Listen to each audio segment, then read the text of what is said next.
Good afternoon, everybody.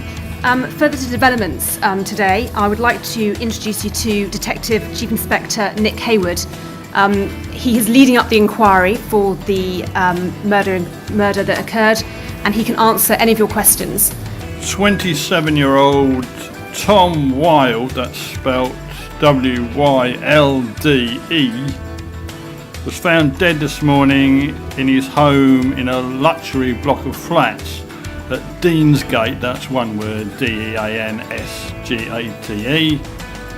Cromwell, C-R-O-M-W-E-L-L Road, here in Stockville. Any other questions? Could you tell us if the stab wound was the primary cause of death? So, have you been able to talk to the cleaner, and what information have you actually gathered from them? What was the occupation of the deceased? Have there been any previous circumstances of troubles with the partner?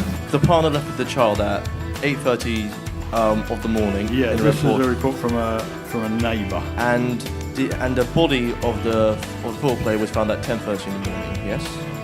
Were there any hidden drugs or weapons found in the apartment? Was there any items stolen at the residence? Were there any signs of struggle on the body? Were there any incidents where neighbours or anyone complained about fights or argument that they could hear, or any noisy business? Has anything useful been found on CCTV for the building? Right, okay, I better get going. Thank you. Thanks, Susan. Thank you, ladies and gentlemen. Thank you, DCI Nick Hayward. It was 95% real. I remember as a cub reporter hundreds of years ago, that very story, substitute the star footballer for a leading businessman, and you were there. And as the afternoon progressed, the other version of Leah, she was heading home. Literally, she had stabbed him. She'd led a torrid life and continued to be beaten, and he was a serial womanizer, businessman this is. And she duly, it all got too much. He was beating her. She sort of freaked out, stabbed him, fled the scene. Literally, sort of went home to mum. So, what have you been up to then? Let's have a brief look through. We've got one here. A talented 27-year-old football striker from Stockville was found dead in his flat at 10:30 a.m. this morning. That's a very decent effort, whoever did that. That is solid. It's a major story which is developing minute by minute, as I said, hour by hour. So you come back to that story later in the day, and there's a whole different sphere to it. That she, the partner has handed herself in at a police station where her family live. Bobby's been handed over. So it develops minute by minute, and particularly in this digital age, it will change, and you've got to be on the pulse of change.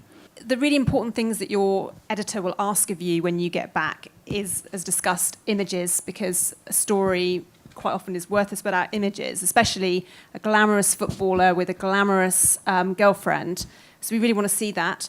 And then the really important what, where, when, how.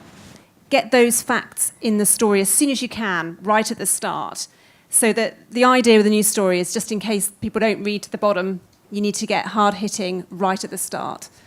But the questions everyone asked were brilliant, really good, really insightful.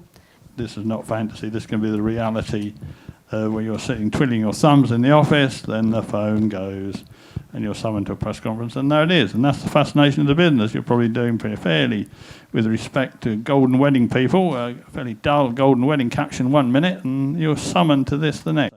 Be meticulous in your questioning. Sort of can sound a bit dull, but spellings and quotes especially.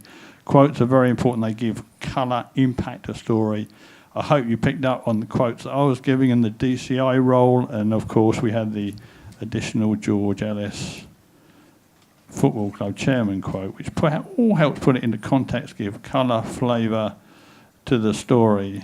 But as I said, can't beating wherever digital developments, the source story being in someone's face, demanding the information to get your story together. That sourcing doesn't change. The technology does, but your ability to source and extricate information from probably a busy DCI he doesn't want to be in this room, he wants to be out as soon as he can back to the scene. Your ability to get that information is absolutely crucial.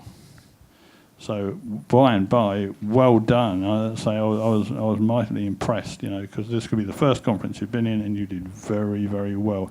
Got cut to the quick, got the key questions in. So yeah, well done, you lot. Superb effort.